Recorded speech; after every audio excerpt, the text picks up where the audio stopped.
오늘 말씀의 제목이 그래도 말씀을 들으라. 말씀을 들을 수 없는 그 처지에 있으니까 이 제목을 정한 겁니다. 상황이 너무 극단적으로 힘들면 믿음 이게 사치스럽게 들립니다. 처지가 딱한데 아니 밥 한 그릇 사주는 게 낫지 믿음을 가지라뇨. 돈 몇 푼 주는 게 낫지 하나님 바라보라니. 딴 세계 이야기하는 것 같고 교과서처럼 들릴 수가 있습니다. 근데 또 뒤집어 놓고 생각을 해보면 다른 대안이 있느냐? 또 다른 대안이 없습니다. 그럼 다른 대안 한번 내보세요. 없습니다. 믿음이라고 하는 것은 바로 이런 처지 가운데 정말 한계 상황 가운데 넉놓고 가만히 있는 것이 아닙니다. 오늘 본문에서 보여주고 있는 믿음이라고 하는 것은 너무나 딱하고 절박하고 어찌해 볼 수 있는 무력한 그 처지 가운데서도 하나님께서 원하시는 게 있다는 겁니다. 그 원하는 것을 해라는 거예요. 적극적으로 한번 순종을 하고 행동을 해보라는 것입니다. 결정도 내려보고 결단도 해보고 안 되면 부딪혀 보고 해보라는 겁니다. 가만히 있으면 망하는 거죠 뭐. 그나마 망했는데 완전히 꺾이는 것이지 않겠습니까? 그러나 여러 가지 이유도 있지만 그런 가운데서도 믿음으로 반응하기만 하면 구원이 온다는 겁니다. 얼마나 감사합니까? 다른 대안이 있습니까? 없잖아요. 지금 이 상황에서도 하나님 말씀 듣고 이해는 안 되지만 아멘 하는 겁니다. 그럼 아멘 한 대로 되게 해주겠다는 겁니다. 얼마나 우리에게 복된 약속이 주어지고 있습니까? 그런 믿음 가지게 되기 바랍니다. 저번에는 절망적인 처지에서 무책임하게 행동하고 있는 왕이 등장합니다. 24절 5절 이후에 아람 왕 베나닷이 그의 온 군대를 모아 올라와서 사마리아를 애워싸므로 아람 사람이 사마리아를 애워싸므로 성중에 크게 줄여서 나귀 머리 하나에 은 80세겔이요 비둘기 똥 4분의 1 갑에 은 5세겔이라 하니 아람 왕은 아람이라고 하는 나라는 지금으로 말하면 시리아 지역입니다. 지금도 문제가 많은데 그때도 굉장히 안 좋았어요. 베나닷이 침략을 하는 바람에 이스라엘 그 사마리아 수도를 완전히 포위를 해서 장기간 포위 작전을 쓰는 바람에 성중 안이 너무 굶주리게 되었습니다. 나귀 머리 하나에 은 80세겔 짐승 사료로 쓰이는 질 낮은 콩 종류인 그 비둘기 똥인데 4분의 1갑인데 0.5에서 1리터가 이제 은 5세겔 팔 정도로 굉장히 인플레가 심했습니다. 한 세겔이 12g 정도 되니까 나귀 머리 하나에 은 1kg 정도 되니까 80세겔이 되니까 우리 오늘식으로 계산을 하면은 80kg짜리 한 가마니 쌀 7가마니입니다. 나귀 머리 하나가 굉장히 비싸죠. 이스라엘 왕은 요람인데 아주 북이스라엘의 악한 왕 중에 하나였던 아합의 아들입니다. 근데 아합보다는 나았어요. 바알 신상도 좀 파기하기도 하고 그래도 나름대로 이스라엘 전통 신앙을 지키려고 노력을 했습니다. 그런데 그 아버지의 그 아들입니다. 이때 한 여인이 왕을 찾아와가지고 소리를 칩니다. 26절 이스라엘 왕이 성위로 지나갈 때 한 여인이 외쳐 이르되 나의 주 왕이여 도우소서. 한 여인이 와가지고 소리를 치는데 왕이여 도와달라는 겁니다. 얘기를 들으면 뭘 도와달라는지 알 수가 없어요. 굶주리면서 먹을 것을 달라는 것인지 돈을 달라는 것인지 그 요청이 모호합니다. 무조건 나가서 사람 도와달라고 그래요. 그거는 뭘 얘기하는 겁니까? 한두 가지가 아니라는 겁니다. 총체적인 난국에 빠져 있기 때문에 어디서부터 손을 쓸 수가 없다는 것입니다. 너무 절박하기 때문에 어떤 식으로든지 좀 도움이 필요하다는 것입니다. 아주 힘든 처지죠. 이 요청을 받았는데 왕은 어떻게 해야 되겠습니까? 도와줘야죠. 그런데 안 도와줘요. 27절 왕이 이르되 여호와께서 너를 돕지 아니하시면은 내가 무엇으로 너를 도우랴? 타작마당으로 말미암아 하겠느냐? 포도주 틀로 말미암아 하겠느냐 하니라.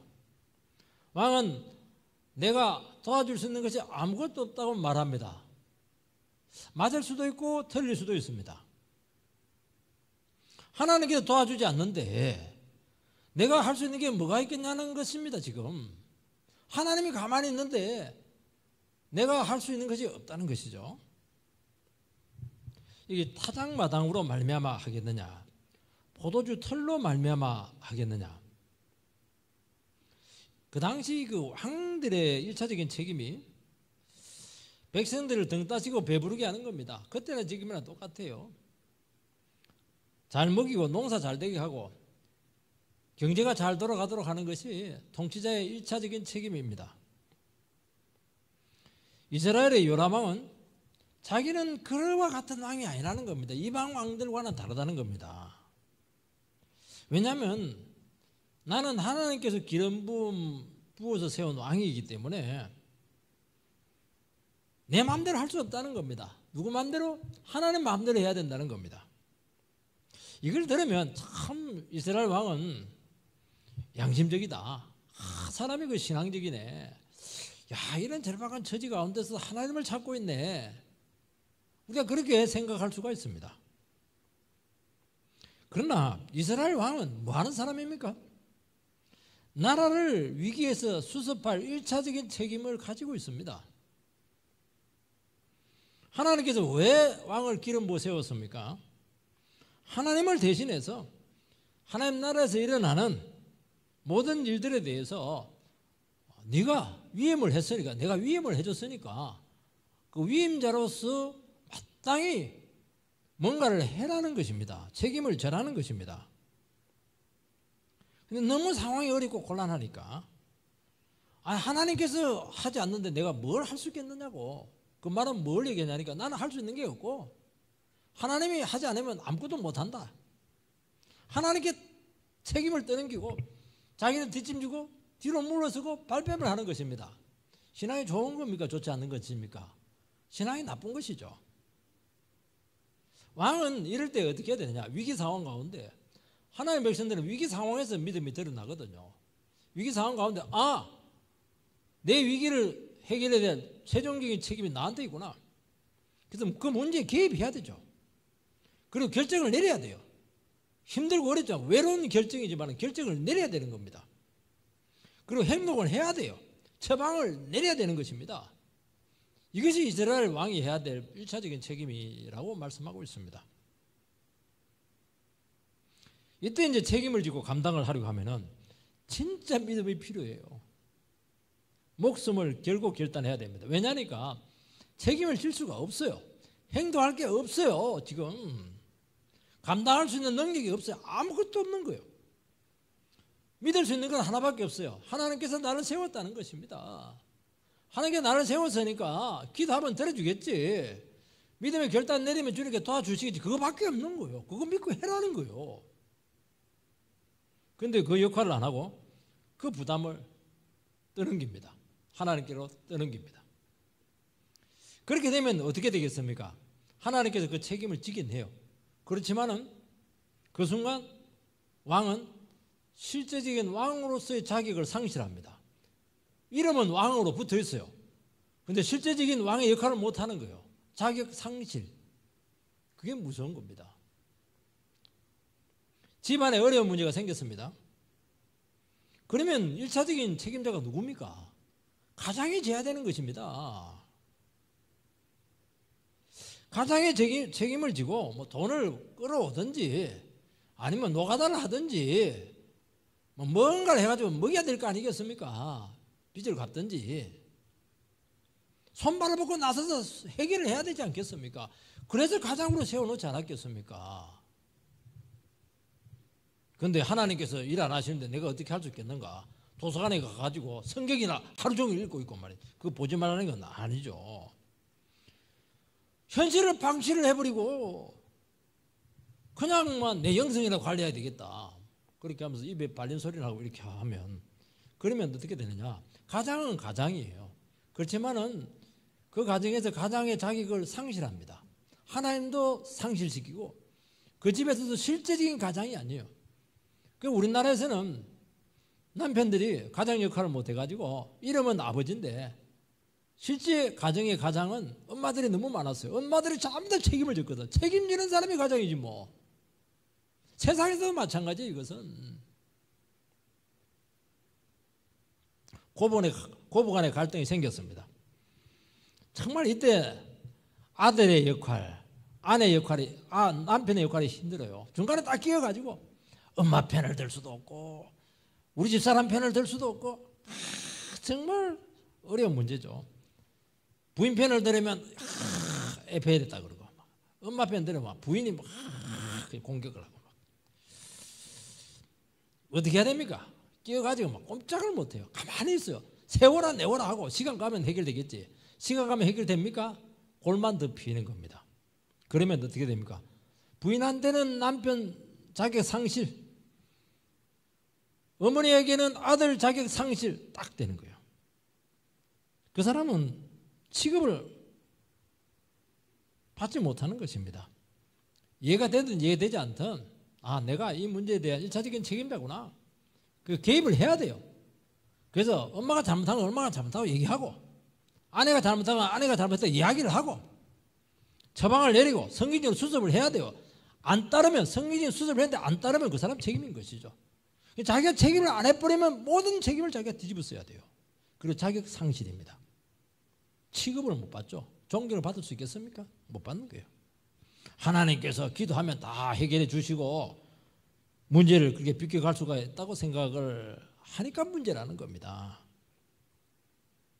그런데 참 놀라운 일은 하나님의 백성들에게는 하나님께서 권위를 줘요.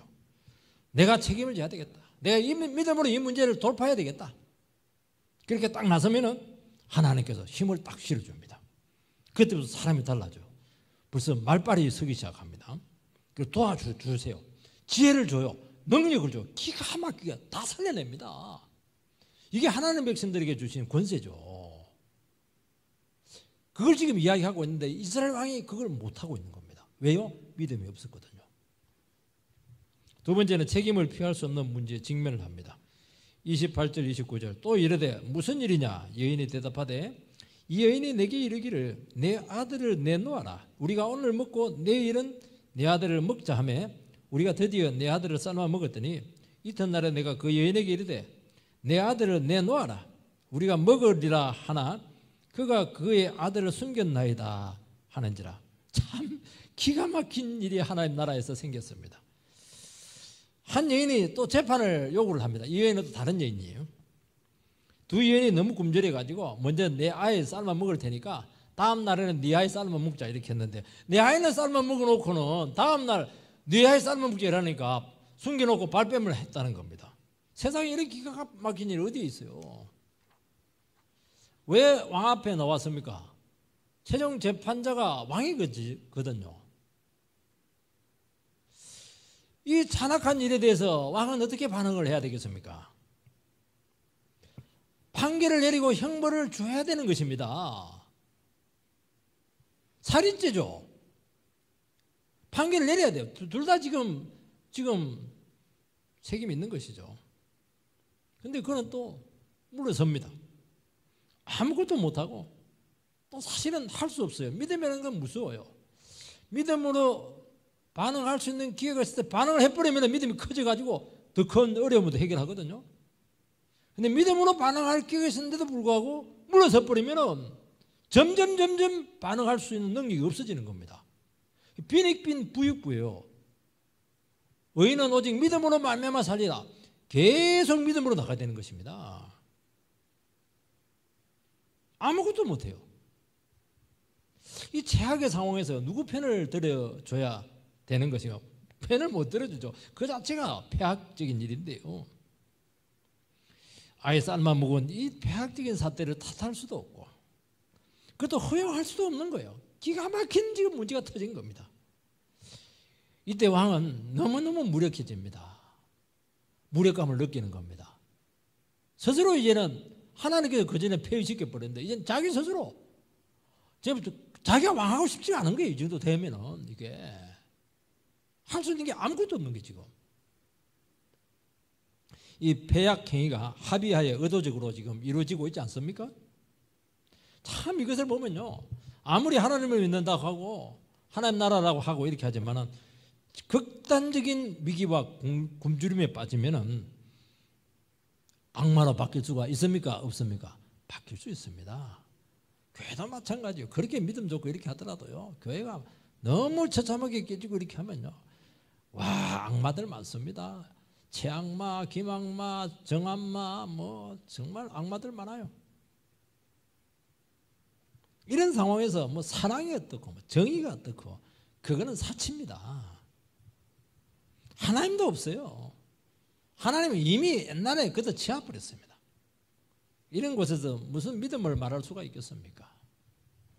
30절 왕이 그 여인의 말을 듣고 자기 옷을 찢으니라. 그가 성위로 지나갈 때 백성이 본즉 그의 속살에 굵은 배를 입었더라. 갑자기 왕이 자기 옷을 쫙 찢습니다. 그 굵은 배를 입고 막 회개를 해요. 영성이 좋습니까? 안 좋습니까? 자꾸 헷갈리는 거예요. 이게 지금 왔다 갔다 해요. 지금 정말 물질적인 고통을 당하고 있고 폐륜적인 범죄를 보고 백성들의 죄를 용서해 달라고 아마 왕으로서 할 수 있는 것은 뭐 회개 기도를 하지 않았겠는가? 저는 회개 기도 했다고 믿습니다. 굉장히 영적이잖아요. 왜 이런 하나님 나라 안에서 이런 반인륜적인 이런 폐악질들이 이루어지고 있습니까? 이거 악마나 하는 것이지 않겠습니까? 가슴을 쫙 찢는 거예요. 영적인 것은 영적인데 중요한 것은 실제로 한 거는 하나도 없습니다. 여러분, 왕은 뭔가 실제적인 책임을 져야 되고 실제적인 결정을 내리고 실제적인 행동을 하는 사람입니다. 명령을 내려야 돼요. 왜냐하면 명령권을 주었잖아요. 행동을 해야 돼요. 권력을 주었잖아요. 이 사람에게. 결정을 내려야 돼요. 지혜를 주었잖아요. 중재를 해야 돼요. 누가 중재를 할 수 있겠습니까? 이 두 여성을. 자식의 목숨이 걸렸는데 아무도 중재를 못하는 거예요. 왕이 할 수밖에 없는 거예요. 왕만이 할 수 있는 거예요. 그것은. 해야 되죠. 그것은. 그 부분에 대해서. 신앙을 가장해서 회개를 가장해서 아무것도 안 합니다. 물론 용서도 구하고 회개하지 말라는 건 아닙니다. 기도해야 돼요. 그걸로 끝이에요. 얼마나 골치 아픕니까? 할 수 있으면 연루되기 싫죠. 발뺌하고 싶죠. 현실을 딱 직시를 하고 하나님 말씀 붙들고 책임 있는 행동으로 들어가야 되는 겁니다. 이거 하라고 왕으로 있는 것이지 않겠어요? 월급 받아 먹으라고 이제 왕하고 있습니까 지금? 나무일처럼 여기고 딴점 피우고 뒷짐지고 있고 세월아 내월아 세월 가면 되겠지. 세월 가면 돼요. 그 사람은 영원히 없어지는 겁니다. 그러면서 하나님 나라는 급격하게 망가지는 것입니다. 이런 처지에서 죽을 각오하고 나오면은 하나님께서는 그것을 믿음으로 보시고 전혀 불가능한데 도무지 안 되는데 돼요. 그게 믿음입니다. 기도해도 막 아무 믿음이 없어요. 하늘은 닫혀 있고 사방은 막히고 안 될 것 같아요. 근데 열려요. 신기해. 내 생각하고 너무 달라요. 하나님 그런 분이세요. 그리고 반드시 구원의 도구로 쓰십니다. 믿음은 이럴 때 쓰라는 것입니다. 어려울 때 반응이 그 믿음이죠. 뭐 좋을 때 누가 뭐 할렐루야 그 외치지 못하겠어요. 어려울 때 할렐루야 하고 나가야죠. 믿음은 말하기가 곤란하지만 그렇다고 믿음에 뭐 다른 길이 있습니까? 없잖아요. 믿음으로 나가야죠. 지금 우리에게 그것을 요구하고 있는 것입니다. 세 번째는 화살을 엉뚱한 대로 지금 돌리고 있습니다. 31절. 왕이 이르되 사바스의 아들 엘리사의 머리가 오늘날 그 몸에 붙어 있으면 하나님이 내게 벌 위에 벌을 내리실지로다 하니라. 갑자기 화살을 선지자에게로 지금 돌려가지고 저 선지자 죽여야 된다는 겁니다. 자격을 보냅니다. 이 선지자는 엘리사 선지자인데 왜 선지자에게 화살을 돌리느냐니까 이 모든 어려운 문제의 책임자가 선지자라고 본 것이죠. 선지자를 연루를 시키는 것입니다. 왜냐하면 선지자는 평소에 설교를 하지 않습니까? 하나님이 함께 하십니다. 하나님께서 이스라엘을 반드시 지키십니다. 무슨 지켜요? 어디 하나님 함께 하고 있습니까 지금? 현실하고 하나님 약속하고 너무 딴판입니다. 부모가 자식을 삶아먹고 있는데 거기서 무슨 놈이 하나님이 살아계십니까? 지난번에 또 이게 아람 군대가 쳐들어왔을 때 엘리사 선지자가 그들 다 살려줬어요.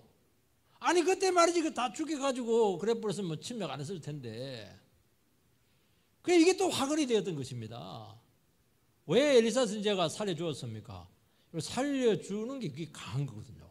다시는 침범하지 못하게 하는 것입니다. 그러니까 두려워 떨면서 갔는데 믿음이 없으니까 또 오는 것이죠. 이스라엘 백성들이 믿음이 없으니까. 이런 상황에서 어떻게 하나님을 얘기할 수가 있고 하나님의 사랑을 말할 수가 있고 하나님의 정의를 이야기할 수가 있겠습니까? 하나님께서 자기 백성을 버린 것입니다.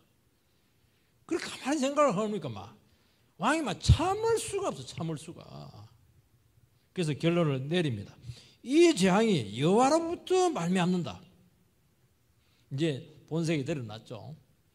이 모든 일들은 내 때문에 그렇게 된 것도 아니고 하나님께 있다는 것입니다.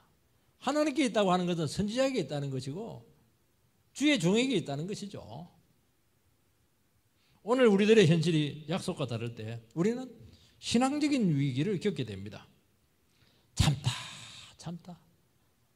시간 지나면 좀 좋아지겠지. 좀 나아지겠지. 안 나아지는 거예요. 이제는 오도 가도 못해요. 너무나 처절하고 절박한 위기 상황 가운데 빠지게 됩니다.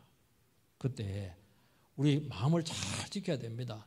어느 순간 자기도 모르는 사이에 막 화를 내요. 막 분노를 막 폭발해요. 대상이 누굽니까? 없어요. 자기 나라요. 하나님입니다. 하나님 사랑하는 사람들이에요. 주의 종입니다. 왜냐하면 주의 종 말을 듣고 지금까지 왔는데 되는 게 뭐 있냐는 거예요. 지금 쫄딱 망하지 않느냐는 거예요. 하나님을 몰랐으면 여기까지 가지는 않았다는 것이죠. 그러니까 결국에는 화를 냈다고 하는 것은 믿음을 버린 것입니다. 그나마 남아있을 땐 까딱까딱 하던 그 믿음마저 그냥 팽개친 겁니다. 얼마나 그게 위험한 줄 아십니까? 그렇다고 해서 믿음이 아니면 다른 대안이 있습니까? 성질 낸다고 해서 상황이 좋아집니까? 성질 낼수록 망가지는 것입니다. 파괴적인 대안밖에 없는 거예요. 자기 마음을 추스려야죠. 죽었다 생각해야죠. 어차피 죽은 거니까. 이리 죽든 저리 죽든. 여러분 정말 절박한 위기가 생기면요 사는 길이 없습니다. 이래도 죽어요. 가만히 있어도 죽고 같이 싸워도 죽고 백성들하고 뭐 협상을 해도 맞아 죽고 다 죽는 거예요. 어차피 다 죽어요. 그럼 어떻게 됩니까? 어차피 죽는구나. 길은 없구나. 그러면 길이 하나밖에 없어요. 죽을 각오하고 하나님 붙잡는 거죠. 뭐. 그게 답이에요, 여러분. 그러면 살아요. 근데 그걸 안 해버리면은 상황을 점점 악화시키게 되고 자기에게 분노하든지 주의 종에게 분노하든지 하나님 앞에 땡깡을 부르든지 이렇게 해가지고 하나님 나라를 엉망으로 영적으로 황폐화시키는 것입니다. 이 타격은 너무너무 심하다는 것이죠. 그런데 이것이 요람왕의 문제만이 아니고 바로 우리들의 모습이라고 말씀하고 있습니다. 우리는 큰 위기 가운데 참죠. 또 목사님 하신 말씀을 가지고 믿음으로 기도하면서 견디죠. 그런데 한계가 딱 왔을 때 폭발합니다. 그때 제일 무서워요. 그때는 막 이 반사판입니다. 참았던 것까지 막 다 쏟아버립니다. 영적 지도자를 원망하고 가까운 믿음의 사람들에게 막 화살을 돌리는 것입니다. 여러분 진짜 문제가 어디에 있습니까? 하나님께 있습니까? 자기 안에 있습니까? 외부에 있습니까? 내부에 있습니까? 문제는 자기 안에 있거든요. 근데 외부로 화살을 돌리는 겁니다.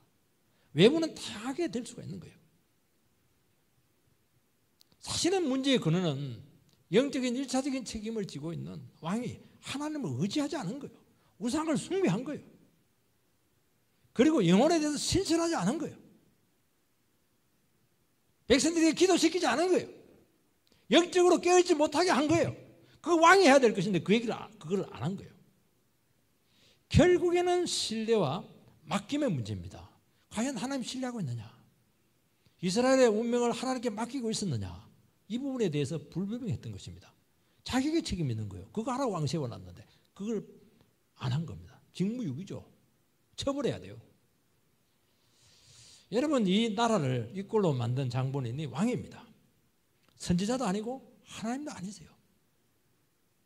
이스라엘은 하나님만 의지하고 믿음으로 나가기만 하면은 항상 무조건 지켜주고 보호해 줍니다. 그게 약속이잖아요. 언약의 백성들이기 때문에 그게 가능하다는 것입니다. 받은 은혜와 혜택은 당연식이고 자기 때문에 어려움을 자초해놓고 나서는 그 수습을 못해가지고 책임을 막 떠넘기는 겁니다. 이게 제일 하나님 나라에서 안 좋은 겁니다. 왕은 원망해야 될 게 아니에요. 화낼 게 아닙니다. 화낼 사람은 정말 딴 사람인데요. 그걸 회개해야 돼요. 백성들의 죄를 가지고 회개할 게 아니고 자기 자신의 그 불신앙을 두고 회개를 해야 된다는 것입니다. 왕은 이런 위기에서 선지자가 아무 조치도 취하지 않아요. 좀 와가지고 왕님 얼마나 마음고생이 심하세요. 안수기도 해줄까요? 아무 말씀도 안 해요. 약속이라도 해야 되는데 그러니까 더 화가 나는 겁니다. 옛날엔 잘도 찾아오지만 어려우니까 찾아오지도 않는다. 신방도 안 한다고 말이지. 그렇게 하는 겁니다. 하나님이 너무너무 무관심하게 보였던 것입니다. 이런 상황이 오게 된 것이 선지자 때문이요. 하나님 때문인데도 불구하고 하나님께서 선지자께서 너무너무 나를 방치하고 있고 내 혼자 책임도 못 지는데 죽지도 못하고 자살도 못하고 죽을 맛이다고 그렇게 하는 것입니다. 선지자는 이스라엘 장로들과 함께 있으면서 뭐 하고 있었습니까? 배내기 뷔페 뜯고 있었습니까? 아니잖아요. 기도하고 있었고 의론하고 있었습니다. 그 증거가 뭡니까? 장로들하고 같이 있었습니다. 장로들은 책임자들이잖아요. 영적인 책임자들. 그들하고 이 문제를 두고 정말 기도하고 있었던 건 누구를 위해서? 왕을 위해서 기도한 것이죠. 왕이 정신 차리라고. 왕이 깨어나야 된다고. 왕이 믿음을 가져야 된다고. 왜냐하면 이 문제를 수습할 수 있는 키를 쥐고 있는 사람은 그 리더밖에 없다는 것이에요. 선지자도 나설 수 없는 거예요. 그거는. 정말 답답한 사람은 선지자였어요. 장로들이었어요. 여러분 자기 백성들이 저렇게 고통받고 있고 왕이 저렇게 힘들어하는데 어떻게 선지자가 두 발 쭉 펴고 편안하게 잠을 잘 수가 있겠습니까? 자객이 왔어요. 자객을 불렀죠. 얼마나 화가 났던지. 그러면 어떻게 해야 됩니까? 하늘에서 그냥 불이 내려가지고 그전에는 말이죠. 엘리야 같은 경우는 50명이 왔는데도 하늘에서 불이 내려가지고 다 그냥 태워 죽이지 않았겠습니까? 그런데 엘리사 선지자는 그렇게 안 해요. 문고리 잡고 막 우리 그렇잖아요. 옛날에 엄마 막 문 열어 이러면 문고리 잡고 막 절대로 안 닫혔잖아요. 선지자가 치사하게 막 문고리 잡고 막 자기한테 그냥 문을 그냥 안 열어줘요. 겁을 내가지고 불을 내리게 할 수 있는 그 능력의 종이 왜 그렇게 합니까? 하나님의 능력을 나의 보호를 위해서 쓰지 않겠다는 거예요. 백성들이 고생하는데 쓸데없는데 왜 나의 안위를 위해서 능력을 썼냐는 거예요. 나도 백성들과 고생할 것이고 끝까지 자격이 문을 열고 들어오면 나는 암살당하겠다는 거예요. 여러분 어려울 때 반응이 그 사람의 신앙입니다. 어려울 때 힘들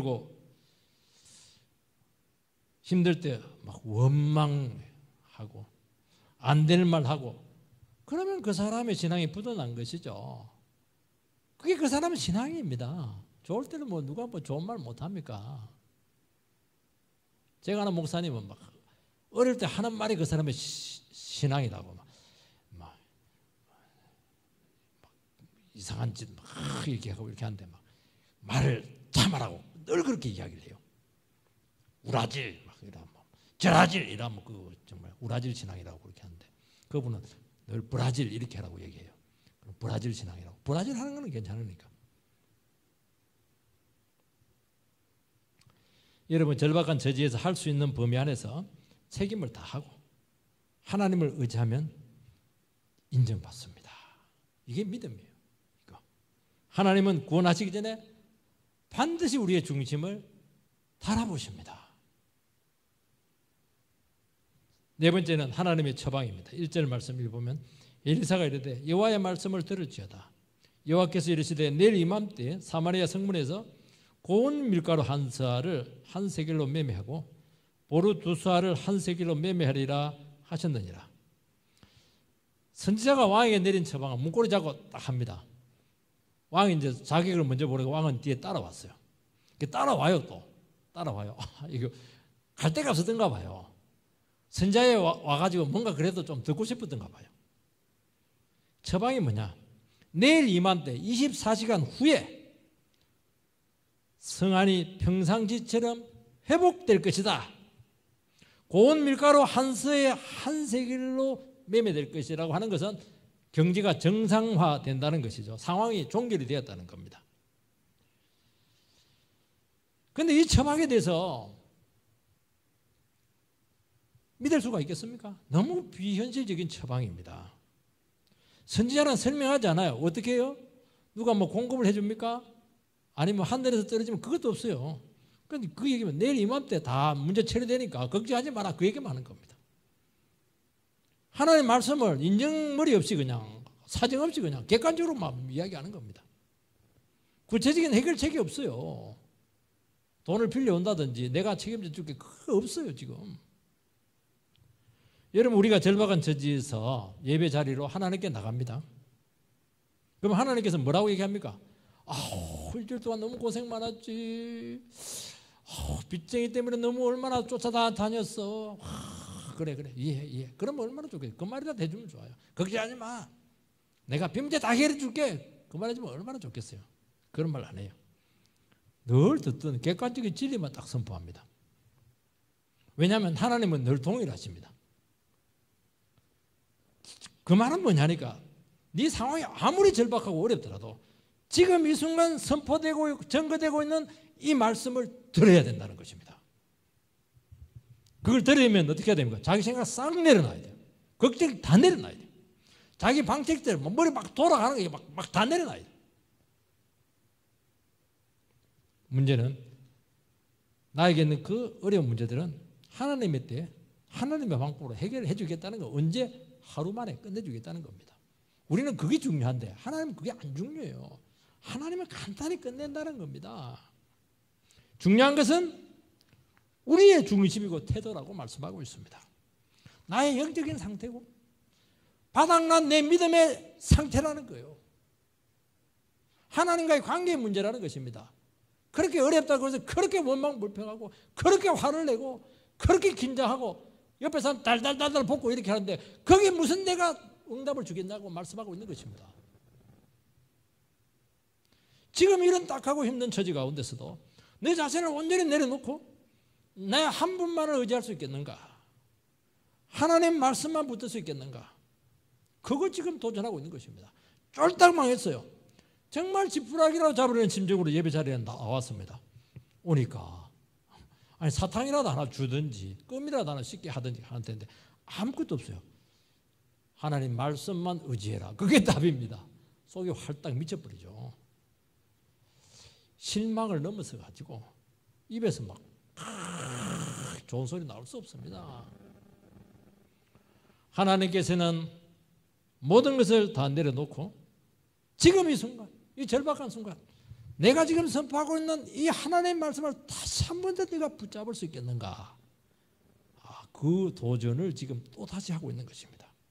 왜냐하면 다른 대안이 없잖아요. 그렇다면 어떻게 됩니까? 우리에게는 두 가지 길밖에 없어요. 다시 한 번 더 순종할 것인가? 아니면 계속 불순종하면서 화를 낼 것인가? 양자택일 중에 하나밖에 길이 없어요. 이때 엄청난 실존적인 위기를 느끼게 되는 것입니다. 이때가 중요해요. 이때 어차피 죽으면 늘 얘기했다. 믿으면 어차피 베리 막 그냥 하나님 믿다가 죽어버리자. 그게 사는 길이에요. 그 말씀이 너무나 비현실적이고 불합리합니다. 상식이 안 맞아요. 현실하고 그 말씀하고 아무 상관없이 보이는 것입니다. 나는 지금 뭔가 살 길을 찾기 위해서 왔는데 주님께서는 뭐 살려주고 뭐 그게 아니고 더 죽으라는 거예요. 네가 이제 펄펄 살아있네. 화가 철철 나고 있네. 아직도 덜 죽었구나. 더 죽어. 그게 답이에요. 그게 더 화가 나는 겁니다. 뭔가 도움을 받고 싶은데 지금 아무것도 없는데 더 내려놓으라는 거예요. 하나님 더 내려놓을 게 뭐 있다고 그래요. 내려놓을 게 있다는 거예요 지금. 그러니까 딱 미치는 겁니다. 하나님께서 요구하는 것은 딱 하나입니다. 이런 처지에서도 하나님만 믿을 수 있느냐? 믿음의 문제고, 이 절박한 처지에서 하나님 말씀만 다시 한 번 더 붙들 수 있는가 하는 그 질문을 하고 있는 것입니다. 참 하나님께서는 우리를 하여금 하나님 말씀을 통해서 우리를 하여금 다시 바닥으로 내려가게 하는 것입니다. 원점으로 우리를 돌리는 것입니다. 네 바닥에서 한번 다시 나랑 같이 한번 시작해 볼 수 있겠는가? 그 문제죠. 우리는 바닥이지만 믿음으로 붙들기만 하면 하나님께 바닥은 아니야. 하나님 한순간에 끌어올립니다. 하루 만에 끌어올리는 거예요 이게. 그전에는 이것도 문제입니다. 모든 것이 다 잘못되어 있었어. 지금 막 엉망이에요 지금.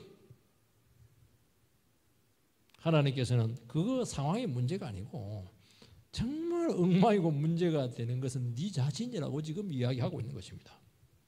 상황은 얼마든지 하나님의 능력으로 바뀔 수 있습니다. 이 상황에서 하나님을 주로 고백할 수 있느냐? 그것도 지금 당장 해야 됩니다. 하루만 지나도 늦어버려요. 뒷북 치는 거예요 지금. 뒷북 치면 상이 하나도 없어요. 하나님은 구원을 줄 거예요. 이 사람은 상관없이. 그래서 그 사람은 전혀 축복에서 제외되는 겁니다. 믿음이 바닥난 그 순간 불신앙으로 영혼이 들려진 그 시점에서 주님께서는 다시 한 번 더 우리를 하여금 말씀으로 도전하고 있습니다. 여러분, 우리가 믿음으로 반응하지 않는 이유는 늘 듣던 말씀이기 때문입니다.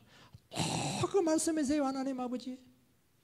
나는 특별한 뭔가 비책을 원하고 특별한 말씀을 원했는데 항상 동일한 말씀을 하시거든요. 그러나 지금 이 순간은 동일하지 않아요. 말은 동일한데 이 상황에서는 이것은 하나님 말씀은 죽느냐 사느냐를 결정하는 것입니다. 하나님께서 이 상황에서 말씀으로 찾아왔다고 하는 것은 다시 너와 함께 하신다는 것입니다. 하나님께서 명령하시고 지시를 지금 내리고 있는 것입니다.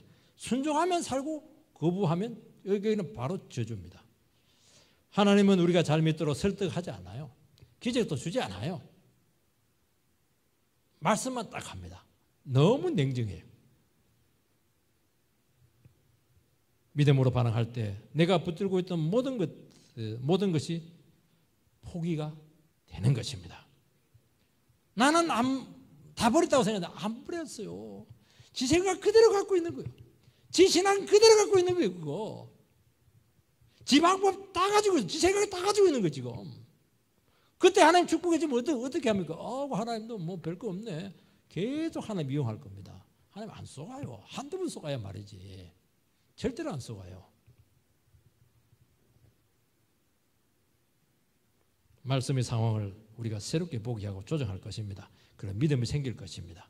그래서 우리 다시 한 번 더 오늘 이 시간 주의 말씀 가운데 온전히 믿음으로 반하게 되기를 주의 이름으로 축원드립니다.